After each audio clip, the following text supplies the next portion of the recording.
नमस्कार, स्वागत है आपका। आप देख रहे हैं सीएनबीसी आवाज। मैं हूं मनीषा गुप्ता और आज फोकस रहेगा यहां पर मेटल्स पर, जहां पर अच्छी खासी उठापटक हमने बनते हुए देखी है। आपको याद दिला दें कि जून और जुलाई के महीनों में यहां पर मेटल्स में लगातार गिरावट थी, नेगेटिव रिटर्न्स हमने बनते हुए देखे, ना सिर्फ अंडरलाइंग कमोडिटी से बट ज़्यादातर जो मेटल स्टॉक्स थे वहां पर भी इन्होंने अंडर परफॉर्म किया। लेकिन अगस्त में ये थोड़ा बहुत चेंज होता हुआ नजर आ रहा है। इसके दो तीन फैक्टर्स हैं। एक तो ये कि जो स्पेकुलेटिव लॉन्ग पोजीशंस थी, जो प्रॉफिट टेकिंग हम होता हुआ देख चुके थे, वो अब काफी लोअर लेवल्स पे हैं, तो नई एंट्री अपॉर्चुनिटीज शायद आप यहां पर अब मेटल्स में ढूंढ सकते हैं। दूसरा ये कि डॉलर इंडेक्स यहां पर 7 महीने के लोस पर कारोबार कर रहा है, उसका कुछ बहुत यहां पर फायदा है। और ज्यादातर मेटल्स में हमने इन्वेंट्रीज गिरते हुए देखी हैं, एक्सेप्ट ऑफ कोर्स जो कॉपर है वहां पर इन्वेंट्रीज लगातार बढ़ती हुई नजर आई हैं। आयरन और में भी पोर्ट्स पर यहां पर इन्वेंट्रीज बढ़ती हुई दिखी हैं, तो कुछ बहुत प्रेशर इसका बनता रह सकता है। लेकिन आने वाले समय में अब जो बाकी का अगस्त है और सितंबर के लिहाज से कैसे आप स्ट्रैटेजीज बनाएं, क्या फंडामेंटल्स वॉच करने चाहिए, इन सब पर चर्चा करने के लिए हमारे साथ हैं केडा एडवाइजरी के अजय केडिया, निर्मल बैंक सिक्योरिटीज से कुणाल शाह, HDFC सिक्योरिटीज के अनुज गुप्ता और प्रो इंटेलिट्रेड सर्विसेज के दिनेश सोमानी। आप सभी का कार्यक्रम में स्वागत है। कुणाल, आपसे शुरुआत करना चाहेंगे और कॉपर से ही शुरुआत कर लेते हैं, क्योंकि एक तरफ हम यहाँ पर बातें करते हैं कि आगे ईवी की डिमांड इतनी स्ट्रांग हो जाएगी, माइंस आने में 8, 10, 15 साल नए लग जाते हैं यहाँ पर नया प्रोजेक्ट आने में, तो उसका एक सेंटिमेंट प्ले हमने यहाँ पर आता हुआ देखा और ऑल टाइम हाईज हमने यहाँ पर कॉपर में बनते हुए भी देखे। लेकिन उसके बाद जिस तरह से वीक डेटा चाइना की तरफ से आया और अब तो सबकी ये कॉन्वर्सेशन है कि शायद सरप्लस देखेंगे हम कॉपर की इन्वेंट्रीज में इस साल में और अगले साल में भी, उसका एक लगातार प्रेशर है। तो ये जो कॉन्ट्रडिक्टिंग फंडामेंटल्स है, सेंटिमेंट है जो कभी भी चेंज हो सकता है, लेकिन एज ऑफ नाउ आज के दिन के हिसाब से अगले 1-1.5 महीने के लिहाज से क्या कहेंगे आप? हम चाइना की फिजिकल मार्केट में जो प्रीमियम है उसको ट्रैक करते हैं। लेटली लास्ट 15 दिन से जो दो की मार्केट से वहां पे प्रीमियम $10 $15 से बढ़ के $50-55 हो गए। इंडिकेट कर रहा है कि domestic demand is better than what the overall fundamental of China's real estate slowdown is considering that fundamentals are better, demand अच्छी है। That is one of the reason कि copper has moved up from the lows and it is also showing lot of strength. Second, US का rate cut. एक financial demand होती है commodity की, US के rate cut cycle start होते ही market is pricing in कि lower the dollar higher the commodity prices, वो जो पूरा थीम है वो एक प्ले होता हुआ नजर आ रहा है। और third most important thing, any step which Chinese government or authorities are taking to curb the slowdown from the real estate sector. ये तीन फैक्टर्स को कंसीडर करते हुए मुझे ऐसा लग रहा है कि बाय एट डिप्स की रणनीति अपनानी चाहिए कॉपर में। 805, 800 रुपए के आसपास आप बाय कीजिए। मुझे नहीं लगता है कि वो अभी 780 के नीचे जाएगा और धीरे धीरे 840, 850 के लेवल्स आपको देखने मिल सकते हैं। इवन दो कॉपर की सरप्लस मार्जिनली एक्सपेक्ट, क्योंकि ये जो इंटरनेशनल कॉपर स्टडी ग्रुप का जो डेटा आता है सरप्लस का, that also is not very important, क्योंकि आज 25 मिलियन टन की मार्केट में अगर सरप्लस 3 लाख से 6 लाख टन होती है तो that's not a big deal. हाँ, अगर सरप्लस 1 मिलियन टन या 2 मिलियन आउंस ऐसी होती है, 2 मिलियन टन की अगर होती है surplus, then it is a different story altogether. Near term में be optimistic, US rate cut cycle or better demand from the domestic market is going to cause a rally in copper prices. Kunal, I get the narrative. जैसे आपने कहा कि 4-5 lakh ton का जो deficit है वो कोई बहुत जो सरप्लस है वो कोई बहुत बड़े मायने नहीं रखता, लेकिन आप कहेंगे जो ये डेफिसिट का नैरेटिव था उससे ब्रेक इवन एंड इवन थोड़ा सा सरप्लस जो है वो अब बाजार उसको डेफिनेटली वॉच करेगा, वो जो नैरेटिव है। यस, डेफिसिट से सरप्लस आ रही है वो इटसेल्फ पॉजिटिव है, बट साथ में प्राइजेस 940 से 800 रुपए आ गए। Prices have already corrected because there is a surplus in the market, because China slow down चल रहा है। तो अभी वो नैरेटिव प्ले मेरी राय में हो चुका है। ज्यादा ये नैरेटिव पे मंदी नहीं होगी। अभी मार्केट्स आर एक्सपेक्टिंग कि आगे जाके रेट कट साइकिल और चाइना में फिजिकल डिमांड थोड़ी इंप्रूव हुई है, इसका एक आपको इफेक्ट देखने मिलेगा। पर ऐसा कुछ नहीं लग रहा है with whatever you are saying कि कॉपर के प्राइस फिर से $11,000 शॉर्ट टर्म में चले जाएंगे। That kind of scenario is is not visible right now. Point taken. Ajay, आप कैसे देखते हैं, टेकिंग अवे फ्रॉम जो अभी कुणाल ने कहा कि बाजार में शॉर्ट नहीं जाना है, एक रनअवे रैली नहीं आएगी, लेकिन यहां से शॉर्ट नहीं करना, खरीद के काम किया जा सकता है। आपकी क्या सेंस है कॉपर में? Very good afternoon. देखिए, मुझे डेफिनेटली अगर हम Q4 की अगर बात करते हैं तो हमेशा जो फैक्टर्स कुणाल ने बोला, क्योंकि यूएस का जो रेट कट है वो डेफिनेटली एक बड़ा ट्रिगर रहेगा पूरी ग्लोबल इकोनॉमी के लिए। और जब ग्लोबल इकोनॉमी को पटरी पे लाना है तो कंजम्पशन तो बढ़ाना ही है, और कंजम्पशन के लिए हम जानते हैं कि चाहे ऑयल हो चाहे मेटल हो, इनकी रिक्वायरमेंट आनी है। सेकेंडली, अब तक हमने देखा फर्स्ट हाफ में ग्लोबल मैन्युफैक्चरिंग के डेटा काफी डिसअपॉइंटिंग थी। चाइनीज पॉलिसी जो मीटिंग्स हुई भी थी उसका भी कोई मेजर इंपैक्ट पड़ा नहीं। बट मुझे लगता है ये सब के अलावा दो बड़े फैक्टर्स रहेगा। एक है जो ज्यादा करके हम देखते हैं प्रोडक्शन कट्स, बिकॉज जिस ढंग से वेदर कंडीशन विंटर रहता है तो अभी से हम देख रहे हैं कि न्यूज आने लगे। दूसरा, प्राइस इतने ज्यादा फॉल हो चुके हैं जिसके चलते बार बार हो रहा है कि जितने प्रोडक्शन है वो और कर्टल कर रहे हैं। तो एक तरफ हम देख रहे हैं कि सप्लाई नीचे के भाव पे कम होते जा रही है। सेकेंडली, जिस ढंग से रेट कट्स रहेगा ये प्राइसेस को सपोर्ट करेगा। टेक्निकली भी अगर हम देखते तो रिसेंट जो फॉल आया था तो हमने देखा था कुछ technical indicators like harmonics was been form. तो मुझे भी लगता है कि ये 770 775 का जो एक बेस बना था वो एक अच्छा खासा बेस बन चुका है, और यहाँ से मार्केट ने एक अच्छा खासा रिबाउंड दिया। या एलएमई की बात करें तो मुझे लगता है कि अब ये 88 50 का जो बेस है वो बन चुका है। नो डाउट पिछले 3 महीने में 10% से ज्यादा का फॉल हमने एलएमई कॉपर पे आते हुए देखा है, बट ऐसा ही स्ट्रॉन्ग रैली अब मुझे दिख रहा है जो इमीडिएटली 10-10-200 तक का लेवल दिखा देगा अक्टूबर एंड या नवंबर तक। उसके बाद क्या रिएक्शन रहेगा रेट कट का ग्लोबल मार्केट पे वो देखना बहुत जरूरी, क्योंकि एक तरफ हम जो जियोपॉलिटिकल टेंशन है वो भी गहराते जा रहा है। तो मुझे लगता है एज ऑफ नाउ बॉटम बन चुका है। हायर साइड पे हम कंजर्वेटिवली अगर पकड़े तो 10-10-200 तक का लेवल हम अक्टूबर एंड तक एक बार देख सकते हैं। और पूरे मेटल में कॉपर है, जिंक है, एल्यूमिनियम सभी में हम देख रहे हैं कि बढ़ेगा, बट कॉपर मुझे लगता है 10-10-200 का रेंज हम एक बार देख पाएंगे। वेल एब्सोल्युटली, बाकी मेटल्स की भी बात करेंगे, लेकिन कॉपर पे ध्यान अभी पहले है। तो यही एक सेंस आता हुआ अजय की तरफ से भी कि खरीद के काम किया जा सकता है, यहाँ पे बॉटम शायद मार्केट्स में बन चुका है। अनुज, आप कैसे देखेंगे? पहले तो एक मैक्रो देख लेते हैं आपके संग, क्योंकि एंड से ऑफ कोर्स आपकी सेंस की क्या आपको भी लगता है कॉपर में अब यहाँ पर बाय और स्टेबिलिटी देखने को मिल सकती है? और ओवरऑल जहाँ तक बेस मेटल्स की बात है, चाइना ऑफ कोर्स एक इंपॉर्टेंट फैक्टर यहाँ पर रहेगा, लेकिन उसके अलावा आपकी नजर कहाँ होगी? Mishra ji, good morning. देखिए, सेंटीमेंट अगर आप देखेंगे तो डेफिनेटली काफी रेंज में है, क्योंकि हमने देखा था कि जो साल स्टार्ट हुआ था उसमें करीबन 699 का लो मारा था, और उसके बाद वहां से बढ़कर करीबन 945 तक के लेवल हमने कॉपर में आते हुए देखे। तो ऑलमोस्ट 300 पॉइंट की रैली हम करीबन इस साल के अंदर अभी तक देख चुके हैं, और उसके बाद कहीं ना कहीं जो सरप्लस वाली बात है वो यहाँ पर आती हुई दिखाई दी। फिर उसके बाद हमने करेक्शन भी आते हुए देखा। तो ऑलमोस्ट अभी तक के जो फंडामेंटल फैक्टर्स है, मेरा ये मानना है कि सब फैक्टर इन हो चुके हैं। अब कोई नया फंडामेंटल फैक्टर चाहिए जो कि मार्केट को एक सपोर्ट प्रोवाइड करेगा, जिसमें अगर हम देखें तो यूएस की जो ग्रोथ है वो यहाँ पर आती हुई दिख रही है, क्योंकि कहीं ना कहीं इंटरेस्ट अगर कट होता है, इन्फ्लेशन अगर कंट्रोल में रहता है, और यूएस के डेटा पॉजिटिव आते हैं, चाइना के डेटा पॉजिटिव आते हैं, तो फिर वहां से एक अच्छी खासी रैली हम देख सकते हैं। मगर हमने अभी रिसेंटली भी देखा कि नीचे में करीबन 765 से एमसीएक्स में भाव रिकवर होते हुए दिखाई दिए थे। तो अब मुझे लगता है कि कहीं ना कहीं मार्केट थोड़ा कंसोलिडेशन फेज में है। आपको ज्यादा तेजी मंदी देखने को नहीं मिलेगी, बट हाँ कि as dollar index is trading below 7 month low, तो मुझे लगता है कि वो एक सबसे बड़ा फैक्टर है जो अभी प्राइसेस को सपोर्ट प्रोवाइड करेगा। हालांकि मुझे लगता नहीं कि ज्यादा बड़ी यहाँ पे तेजी देखने को मिलेगी, बट हाँ एमसीएक्स की अगर बात करें तो 825 830 तक के लेवल में एक्सपेक्ट कर रहा हूँ कि कॉपर में देखे जा सकते हैं। तो 780 के आसपास का स्टॉप लॉस लेके मुझे लगता है खरीदारी का ट्रेड बनाना चाहिए। 825 830 तक के लेवल यहाँ पर आ सकते हैं। ज्यादा तेजी या ज्यादा मंदी मैं एक्सपेक्ट नहीं कर रहा हूँ।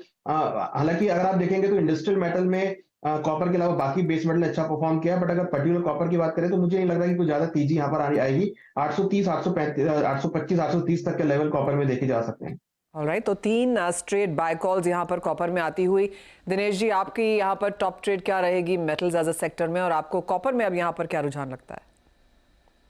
जी मनीषा जी, बिल्कुल, मतलब मेजर रीजन जो फॉल का हुआ कॉपर में वो चाइना का रियल एस्टेट मार्केट। वहां रियल एस्टेट मार्केट काफी डम था, और उसी के चलते हमने देखा है कॉपर में 945 का लेवल ऊपर जाने के बाद में नीचे में 767 के लो से टेस्ट किया। उस समय चाइनीज गवर्नमेंट ने काफी स्टिमुलस पैकेजेस प्रोवाइड किए थे, वहां पर कुछ रेट कट्स भी किए थे, और मुझे लगता है उसका इफेक्ट आने वाले इस क्वार्टर में हमें जरूर देखने मिलेगा। और उसी के चलते मुझे लगता है कि कहीं ना कहीं बेस मेटल्स में खरीदारी का दौर दोबारा आता हुआ नजर आता है। और साथ ही साथ अगर यूएस के इंटरेस्ट रेट कट होते हैं तो मुझे लगता है एक मार्केट में फ्रेश लिक्विडिटी बूस्ट होगी, और इसी के चलते बेस मेटल्स में भी नई रैली हमें देखने मिल सकती है। लेकिन जैसे कि मेरे सहयोगी ने कहा कि बहुत एक्स्ट्राऑर्डिनरी रैलीज अब इसलिए संभव नहीं है क्योंकि इस साल के ऑलमोस्ट 350-400 रुपए की तेजी मंदी कॉपर की हो चुकी है।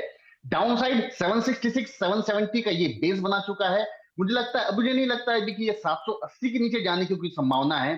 793 795 के लेवल्स के अक्रॉस मुझे लगता है एक्यूमुलेशन एक बढ़िया लेवल बनेगा। ऊपर में 833 और 855 के लेवल्स हमें 2 महीने के भीतर भीतर देखने मिल सकते हैं।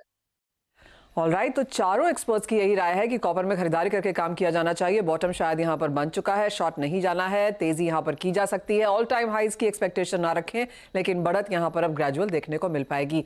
इसी के साथ एक ब्रेक के लिए रुकेंगे। डॉक्टर कॉपर की बात तो हम कर चुके हैं, जो कि इकोनॉमिक बैरोमीटर के तरीके से देखा जाता है, लेकिन ब्रेक के बाद अपने एक्सपर्ट से जानेंगे कि बाकी के जो मेटल्स हैं उन पर उनकी क्या राय बन रही है, क्या फंडामेंटल्स हैं और आपकी ट्रेडिंग स्ट्रैटेजीज क्या हो। स्वागत है आपका। बात हम यहाँ पर मेटल्स की कर रहे हैं और कॉपर में ऑफकोर्स खरीदारी के ट्रेंड्स यहाँ पर बनते हुए नजर आए हैं, लेकिन दो और मेटल्स हैं जैसे कि एल्यूमिनियम और जिंक, यहाँ पर भी बढ़त है। स्टील ने अपने मल्टी ईयर लोज से यहाँ पर तेजी बाजारों में फिर से दिखाई है, लेकिन क्या वो सस्टेनेबल है? अनुज, आप कैसे देखते हैं ओवरऑल मेटल पैक को एक्सक्लूडिंग कॉपर यहाँ से, और आपकी टॉप पिक बाकी के मेटल्स में क्या होगी और क्यों? देखिए, जिंक मुझे लगता है कि एक अच्छा पिक हो सकता है, क्योंकि यहाँ पर अगर हम ईयर वाइज देखें तो काफी आउट परफॉर्म किया है। लास्ट ईयर अगर आप देखेंगे तो जिंक ने करीबन 4% के नेगेटिव रिटर्न दिए थे, और अगर आप लास्ट मंथ में और इस महीने में देखें तो इस महीने के अंदर इधर ही करीबन इसमें 5.5% की तेजी आती हुई दिखाई दी है। तो मंथली वाइज में अच्छा खासा परफॉर्मेंस जिंक में आता हुआ दिखाई दिया। हमें लगता है कि जिंक में क्योंकि डिमांड साइड काफी स्ट्रांग है, बैटरीज डिमांड और ईवीज की डिमांड के चलते काफी अच्छा एक सेटअप यहाँ पे बनता हुआ दिख रहा है। टेक्निकल चार्ट भी अच्छे खासे परफॉर्मेंस में है, तो मुझे लगता है कि जिंक में एक अच्छी खासी जो ट्रेंड है वो कंटिन्यू हो सकती है। हमें लगता है कि जिंक में हमारा एक बेस्ट पिक रहेगा। खरीदारी का ट्रेड जिंक में बना सकते हैं 256 258 के आसपास में, 248 के आसपास का स्टॉप लॉस लगाएं। टारगेट हमें लगता है कि 270 275 तक देखे जा सकते हैं। तो थोड़ा बहुत डिप अगर आता है तो जिंक मुझे लगता है कि खरीदारी का ट्रेड लेना चाहिए। अदरवाइज अगर हम देखें तो एल्युमिनियम और स्टील, ये इनके अंदर भी खरीदारी का ट्रेंड देखने को मिल सकता है, बट मुझे लगता है कि जिंक एक अच्छा पिक हो सकता है जो इंट्राडे शॉर्ट टर्म के लिए खरीदारी के तौर पे देख सकते हैं। अनुज, आप जिंक को क्या एज अ रैंकिंग कॉपर के भी ऊपर रखेंगे, या फिर आपको लगता है copper 1 zinc perhaps 2? Yes, zinc मुझे लगता है कि नंबर 1 पे रहेगा, क्योंकि अच्छी खासी परफॉर्मेंस इसमें है, रिकवरी अच्छी है। कॉपर मुझे लगता है कि सेकंड नंबर पे रखना चाहिए। और थर्ड पे किसे रखेंगे? एल्यूमिनियम को? थर्ड पे एल्युमिनियम को, यस। ओके दिनेश जी, आप कैसे अपनी रैंकिंग यहाँ पर करेंगे, और अगर आप बाकी मेटल्स को देखें तो आपकी टॉप पिक्स कहाँ हैं? जी बिल्कुल, जैसे अनुज ने कहा कि जिंक की रिकवरी काफी फास्ट रही है। नीचे में मतलब 245-47 जाने के बाद में अभी दोबारा 260 के आसपास ये ट्रेड करता है, 267 के आसपास ट्रेड कर रहा है। तो मुझे लगता है कि इसकी रिकवरी ज्यादा फास्ट है बाकी बेस मेटल्स के मुकाबले। और अभी भी 265 के आसपास अगर मुझे लगता है कि जिंक एक डिप लेता है तो एक अच्छा खरीदारी का अवसर रह सकता है। 282 284 के लेवल्स जल्दी देखने मिल सकते हैं, और डाउन साइड 255 मुझे लगता है कि बेस लाइनिंग सपोर्ट मेंटेन करता रहना चाहिए। साथ ही साथ एल्यूमिनियम की अगर मैं बात करूं तो 225-225-50 के आसपास ये जोन है, एक डिमांड जोन है, एक एरिया है जहां पर यहां से दोबारा अपसाइड पोटेंशियल हमें देखने मिल सकता है। 215 से 227 मात्र 5 दिनों में आया है, तो इसकी रिकवरी थोड़ी सी ज्यादा फास्ट लगती है मुझे। और आने वाले समय में 245 247 लेवल जल्दी देखने मिल सकते हैं। 218 का baseline support as a stop loss maintain करके चलना चाहिए। मुझे लगता है एल्यूमिनियम और जिंक दोनों मुझे एक नंबर 1 लगते हैं, और कॉपर मेरी नेक्स्ट प्रायोरिटी है। ऑल राइट, तो जिंक एंड एल्यूमिनियम नंबर 1 पे और कॉपर सेकंड पे। अनुज, अनु से बात हो चुकी है। कुणाल, आप कैसे देखते हैं इसे अब यहाँ पर, और एल्यूमिनियम स्पेशली यहाँ पर किस तरह के फंडामेंटल्स हैं? क्योंकि एज ऑफ नाउ हमने देखा है चाइना का यहाँ पर इंपोर्ट बढ़ता हुआ, एल्यूमिना के प्राइसेस हायर हैं, इन्वेंट्रीज में कुछ बहुत गिरावट है, लेकिन क्या वो प्राइस इन हो चुका है? आई थिंक 60-70% प्राइस इन हो गया है, बट मेजर जो एल्यूमिनियम में मुझे लग रहा है वो है आगे जाके ये जो जियोपॉलिटिकल डेवलपमेंट है, रशियन एल्यूमिनियम का क्या आउटलुक है, whether it is going to hit the market और नॉट। सो एल्यूमिनियम की मार्केट अगर आप देखेंगे तो डिमांड सप्लाई, जैसे आप सरप्लस और डेफिसिट की बात करते हैं, तो ऐसा कोई बड़ी डेफिसिट नहीं है एल्यूमिनियम की मार्केट में। The supplies are relatively relaxed as of now, and going forward जो बड़ा ट्रिगर आएगा आई थिंक रशिया की ओर से, और कोई सैंक्शन, नया कोई सैंक्शन लगता है एल्यूमिनियम पे या दूसरी कोई कमोडिटी पे, तो वो सब चीजें आगे जाके देखनी होगी। मेरी राय है एल्यूमिनियम ऊपर में 240-42 तक जा सकता है, बट मेरा पर्सनल प्रेफरेंस एल्यूमिनियम से ज्यादा जिंक है। ऑलराइट, तो जिंक, एल्यूमिनियम, कॉपर यहाँ पर सभी में तेजी फिलहाल बनते हुए नजर आ रही है। अजय, आप अपनी रैंकिंग कैसे करेंगे? बिल्कुल मनीष जी, अगर हम फंडामेंटल जो जो अभी डिस्कस किए उसमें मेरे को सबसे ज्यादा स्ट्रॉन्ग जिंक का दिखाई दे रहा है। जिस ढंग से हमने देखा कि पिछले हफ्ते में भी जो संघाई की जिंक इन्वेंटरी उसमें 9.3% का फॉल था और ग्लोबल जिंक मार्केट का जो सरप्लस था वहां पे हमने कमी आते हुए देखी है। तो कुल मिला के मुझे लगता है कि दो मैटर ऑफ ये भी रहेगा, जैसे एमएमजी का हमने देखा कि प्रोडक्शन हॉल्ट हुआ है, साथ में हैवी रेन्स की वजह से भी प्रोडक्शन कट से, तो ये सारे फैक्टर्स आने वाले टाइम में और बढ़ते हुए दिखाएंगे। तो पहला प्रेफरेंस मेरा जिंक के अंदर रहेगा, जिंक के बाद एल्यूमिनियम एंड देन कॉपर। तो जिंक के अंदर मुझे लगता है कि प्राइजेस में जो रिसेंट रैली आई भी है, एलएनबी पे हमने करीबन 2850 के ऊपर इस वक्त ट्रेड करते हुए देख पा रहे हैं। मुझे लगता है एक थोड़ा सा हर्डल रहेगा 3100 के आसपास, जो डोमेस्टिक मार्केट पे समझो 285 के आसपास वापस मिल जाएगा। एल्यूमिनियम भी काफी अच्छा स्ट्रॉन्ग दिखाई दे रहा है। चार्टिकली भी अगर आप देखें तो हार्मोनिक पैटर्न बहुत स्ट्रांगली 208 से घुमा हुआ है, जो मुझे लगता है कि एटलीस्ट 248 250 के जोन पे दिखा सकता है। चाइना से जो जुलाई के नंबर्स आए उसमें 11.5% का जंप आता हुआ दिखाई दे रहा है। इन्वेंट्रीज के अंदर भी विड्रॉल है लगभग 30% का। तो एल्यूमिनियम में भी मुझे लगता है कि यहाँ से बाइंग करके चले तो 250 तक का लेवल एटलीस्ट मिल सकता है। एंड लास्ट जो हमने कॉपर में ऑलरेडी डिस्कस किया है, तो कॉपर में मुझे लगता है कि प्राइजेस में 812 के ऊपर अगर वीकली क्लोज मिल जाता है तो एटलीस्ट आई एम एक्सपेक्टिंग कि 860 870 तक का भी स्पाइक हम कॉपर में वापस आते हुए देख पाएंगे। तो चाहे वो जिंक है, एल्यूमिनियम है, कॉपर है, तीनों में खरीदारी है। ऑफ कोर्स रैंकिंग्स हमारे एक्सपर्ट्स ने यहाँ पर डिस्कस की ही हैं। लेकिन एक और मेटल जो कि पार्ट प्रेशस मेटल है, पार्ट इंडस्ट्रियल मेटल है, वहां पर भी हमने कुछ बहुत एक्शन फिर से लौटता हुआ देखा है। ज्यादातर अंतर्राष्ट्रीय रिपोर्ट्स में यही माना जा रहा है कि $34-35 एन आउंस इस साल के अंत तक देखने को मिल सकता है। ऑफ कोर्स चांदी के भाव यहाँ से थोड़ा सा दूर हैं, लेकिन यहाँ पर आपकी क्या स्ट्रैटेजी होनी चाहिए? अजय, आपसे ही शुरुआत कर लेते हैं। आपको क्या लगता है कहाँ जा रहे हैं प्राइसेस? ऑफ कोर्स जो ड्यूटी कट का डाइवर्जेंस हमने यहाँ पर आता हुआ देखा है, तो अगर आप अंतरराष्ट्रीय बाजारों में 30-32 के लेवल्स बनता हुआ देखेंगे तो उसका कैलकुलेशन भारतीय बाजारों के लिहाज से क्या है? देखिए, कभी भी हम चांदी को देख रहे हैं तो काफी अच्छे साल भर से रेशियोज काफी अच्छे काम कर रहे हैं। मैं भूल भी गया था, कॉपर और गोल्ड रेशियो में भी डबल टॉप बना है, जहां पे लग रहा है कि कॉपर बहुत अच्छा दिखा है। सिमिलरली अगर हम गोल्ड सिल्वर रेशियो की बात करते हैं, we have seen ratio was fallen towards 72 level और अब 90 के करीब जाने के बाद रिवर्ट बैक कर रहा है। तो जैसे से ये रिवर्सल कर रहा है, ये साइन देता है कि चांदी ज्यादा आउट परफॉर्म करेगी। ग्रीन एनर्जी में कंजम्पशन और माइंस आउटपुट, ये सब कहानी हमने ऑलरेडी देखी हुई है जो सपोर्टिंग है। बट मुझे लगता है 30 का लेवल काफी इंपॉर्टेंट है। अगर ये ब्रीच करके होल्ड कर जाता है तो 32 32.5 तो इमीडिएट में, बट वॉल्टिटी ईयर एंड तक और बढ़ती हुई दिखाई देगी। और मुझे लगता है कि there is a high probability कि डिमांड और साथ में रेशियो का फॉल, ये सबको देखते हुए $38-39 तक का लेवल आराम से हम इंटरनेशनल में ईयर एंड तक स्पाइक कर पाएंगे। डोमेस्टिक मार्केट में पहले जैसे मैं 98,000 से 1 लाख तक का व्यू रखता था, लेकिन ड्यूटी करेक्शन की वजह से हमने ये देखा कि प्राइजेस में फॉल बैक आया। लेकिन वॉल्टिटी एक्सट्रीम होने की वजह से मुझे अभी भी लग रहा है कि प्राइजेस 97-98 का जो पहले वाला टारगेट था, डिस्पाइट 9% का जो ड्यूटी एडजस्टमेंट हुआ है, फिर से हम अचीव कर पाएंगे, क्योंकि डिमांड धीरे धीरे लोअर लेवल पे बहुत स्ट्रांगली बढ़ती जा रही है।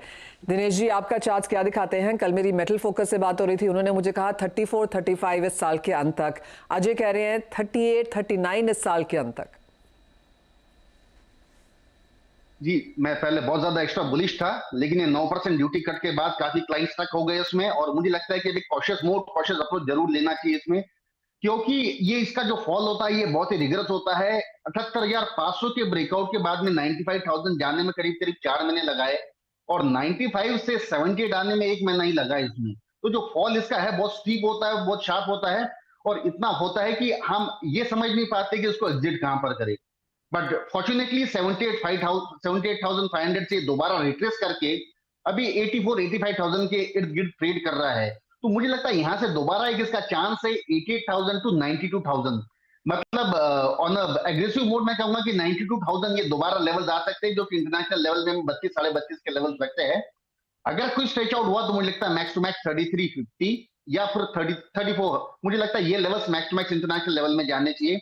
और हमारे यहाँ वही जो रेजिस्टेंस जोन है 93-92,000, ये अपसाइड मुझे आने वाले 2 या 3 महीने में देखने मिल सकता है।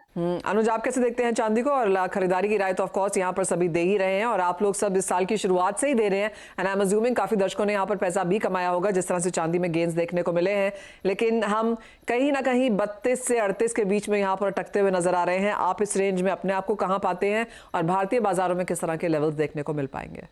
मनीषा जी, हम तो जनवरी से कह रहे थे कि 1 लाख के आसपास चांदी आनी चाहिए। ऑलमोस्ट 96,000 से मार्केट वापस रिवर हुआ है, क्योंकि साथ में देखें तो कस्टम ड्यूटी का भी कट लगा है। तो मुझे लगता है कि अभी भी हम पॉजिटिव है, बट हाँ 1 लाख तो नहीं, बट हाँ मुझे लगता है कि 90,000 के आसपास चांदी आपको इस साल के एंड तक देखने को मिल सकती है। हमें लगता है कि कहीं ना कहीं इंटरनेशनल मार्केट में $33-34 के आसपास के लेवल अगर ब्रेक होते हैं, $33 अभी तक नहीं ब्रीच हुआ है। अगर $33 का लेवल ब्रीच होता है तो 37 से लेकर $40 तक के लेवल देखे जा सकते हैं।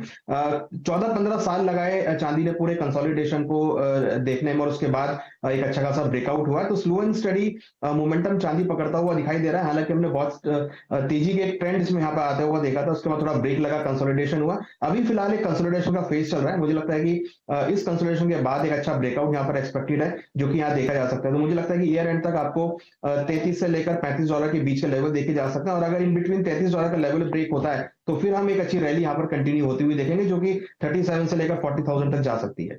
$40 तक जा सकती है। जी हाँ, गॉट योर पॉइंट। ओके, तो अच्छी खासी तेजी की एक्सपेक्टेशन यहाँ पर है। ऑफ कोर्स वो लेवल्स क्लियर होते जाएंगे तो हम हायर प्राइसेस यहाँ पर बनता हुआ देखते भी जाएंगे, लेकिन एज ऑफ नाउ बहुत ही क्लियर इंडिकेशंस हमारे सभी ब्रोकरेज हेड्स की तरफ से आता हुआ कि खरीदारी आप यहाँ पर मेटल्स में करके चल सकते हैं। तो क्लियरली कॉपर, एल्यूमिनियम, जिंक और चांदी, इन चारों में ही आपकी बाइंग पोजीशंस फिलहाल होनी चाहिए। इसी के साथ बहुत शुक्रिया हमारे साथ आज समय निकालने के लिए, आप सभी के समय के लिए भी, और हमें दीजिए इजाजत। आप बने रहिए CNBC आवाज पर।